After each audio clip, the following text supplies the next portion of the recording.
Un pays, un continent qui bascule en quelques jours. De la foule au vide à Times Square à New York. Des autoroutes encombrées à une circulation fluide à Los Angeles. Et les rues, les casinos de Las Vegas désertés. C'est dans les hôpitaux de Manhattan que la situation est la plus critique. Les gens arrivent aux urgences, ils sont intubés, ils meurent et ça recommence. 40% des morts américains sont concentrés ici. Le destin de Hughes Kelly, 48 ans, a ému le pays. Chef infirmier à Manhattan, il est mort dans son hôpital du virus. Son dernier message à sa sœur: ne dis rien à papa et maman. J'ai du mal à respirer, je vais dormir. Sa sœur est en colère. Le sentiment à l'intérieur de l'hôpital, c'est que lui, comme les autres soignants, ne sont pas assez protégés. Tous les États américains sont touchés. Ici, la Nouvelle-Orléans. La ville est sur la même trajectoire de mortalité que l'Italie. Le carnaval, fin février, a permis une large propagation du virus. Le mari de Tararis a été testé positif 15 jours après la fête. On était dans les rues, entourés de centaines de milliers de personnes. Le mari va mieux aujourd'hui. En Californie, l'urgence est d'éviter que la pandémie touche les 700 000 sans-abri de l'État. Les autorités les logent dans des hôtels et installent ces lave-mains portables dans les rues. Dans l'épreuve, l'Amérique s'offre des moments de grâce. Un homme, la main sur le cœur, pour remercier l'hôpital d'avoir sauvé sa femme. Et la voix vibrante d'un médecin du Minnesota.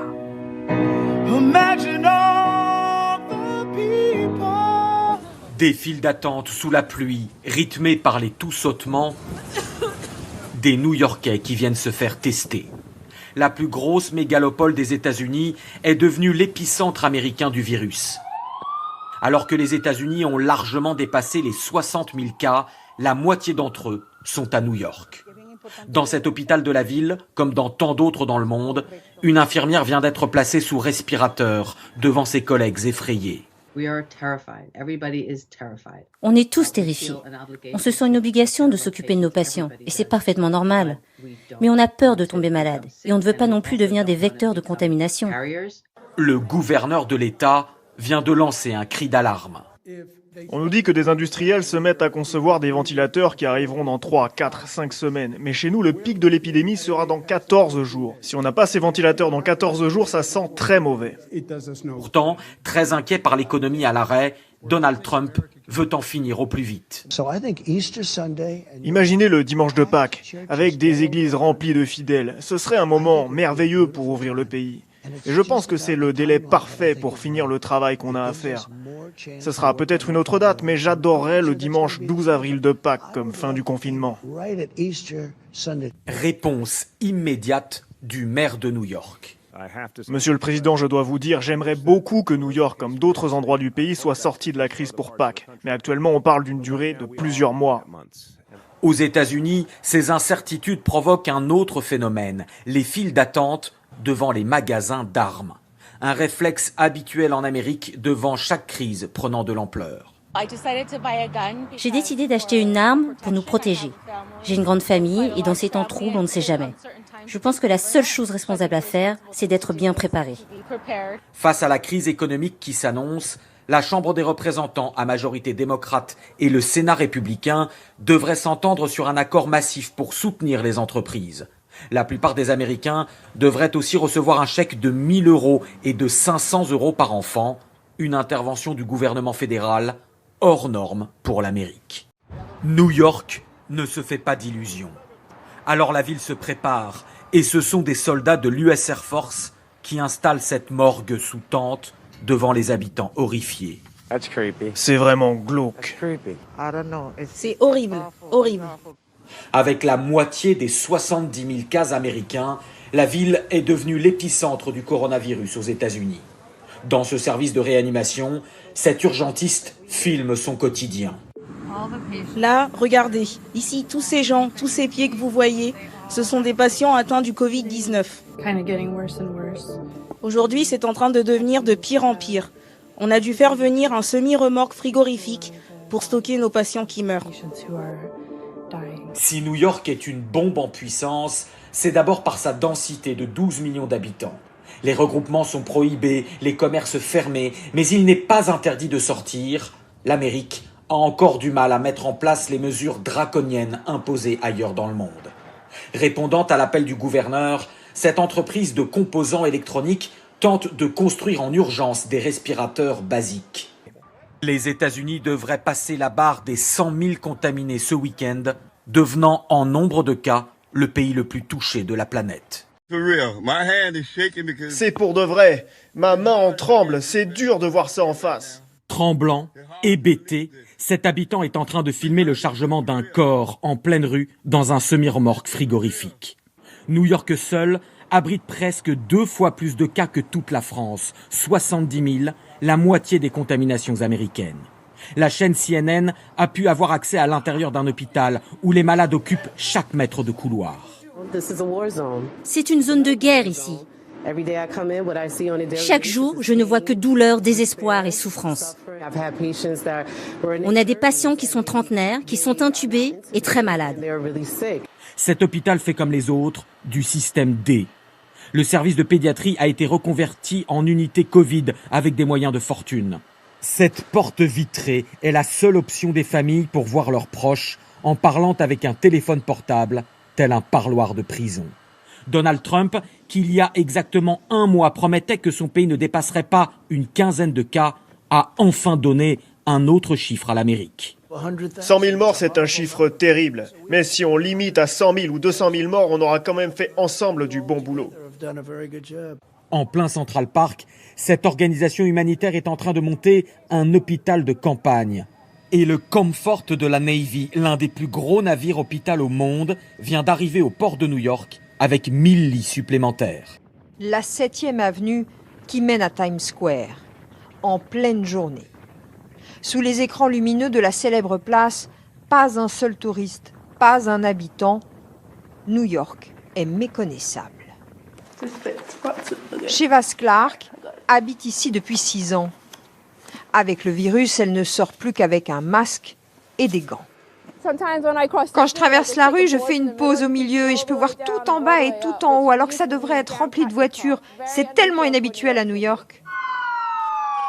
Les ambulances vont à vive allure. New York, c'est 40% des cas de Covid-19 aux États-Unis. Ici, les gens vivent les uns sur les autres. Dans la rue, on est toujours les uns contre les autres. On est toujours dehors. C'est la ville qui ne dort jamais. Dans le quartier, l'un des 200 hôpitaux de New York et ses ambulanciers venus de l'État de l'Ohio qui désinfectent leurs brancards. On a l'habitude d'aller dans tout le pays pour aider, mais c'est la première fois qu'on voit quelque chose comme ça. Cette pandémie, c'est vraiment effrayant. Dans Central Park, un hôpital de campagne finit d'être installé, là où des joggeurs et des touristes se promenaient il y a peu. Les hôpitaux vont nous envoyer des patients dès aujourd'hui parce qu'ils sont déjà débordés. La ville entière est confinée. Mais dans un atelier de Brooklyn, des New-Yorkais participent à ce qu'ils appellent l'effort de guerre, la fabrication de masques pour les soignants. Ce sont 2 entreprises d'événementiel qui, après avoir perdu toute leur activité, ont monté cet atelier en 1 semaine. C'est fou.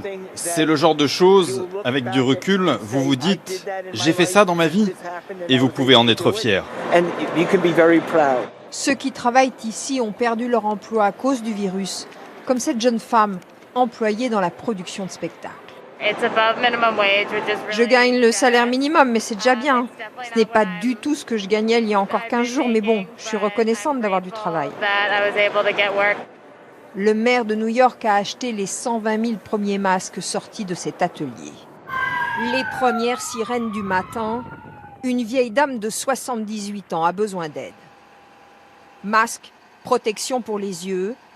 Nous sommes avec les ambulanciers du Queens. Elle a de la température et de la toux, donc on suppose le Covid-19. Quelques minutes dans la maison à peine et l'ambulance doit emmener la patiente à l'hôpital. À quelques rues d'ici, une autre équipe tente de réanimer une femme de 90 ans. Les voisins observent de leurs fenêtres. On ne sait pas si c'est ça, mais on ne sort pas de la maison. La vieille dame ne survivra pas. Les interventions ont été multipliées par près de 10. Les appels arrivent les uns après les autres, ça ne s'arrête pas. Le Queens est le quartier de New York le plus touché. C'est sans doute car c'est le plus dense de la ville. 2 200 000 habitants qui aujourd'hui se tiennent à 2 mètres les uns des autres devant les supermarchés, mais qui vivent nombreux dans les logements. On n'a pas assez d'espace ici, on vit les uns sur les autres. Le Queens, c'est aussi 50% d'immigrants parmi sa population.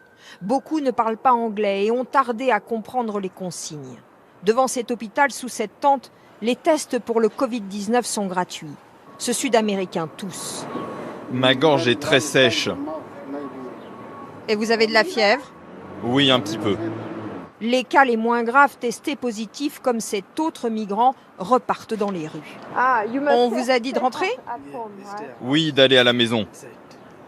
Le virus s'est répandu de manière rapide dans le Queens, touchant une population souvent pauvre. Dans cette église, des volontaires distribuent des vivres. J'ai des pâtes, des spaghettis. Pour leur santé, les plus déshérités sont couverts pour le Covid-19 par l'assurance d'État. Ils sont tellement débordés. Je ne sais même pas s'ils s'occuperont de moi. D'autres, comme cet homme, ont perdu leur travail. C'est son employeur qui payait l'assurance.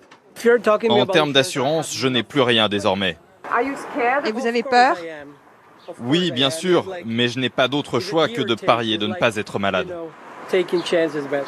27 millions d'Américains ne sont pas assurés en cas de maladie. Dans ce service d'urgence à New York, des malades du Covid-19 soignés jusque dans les couloirs.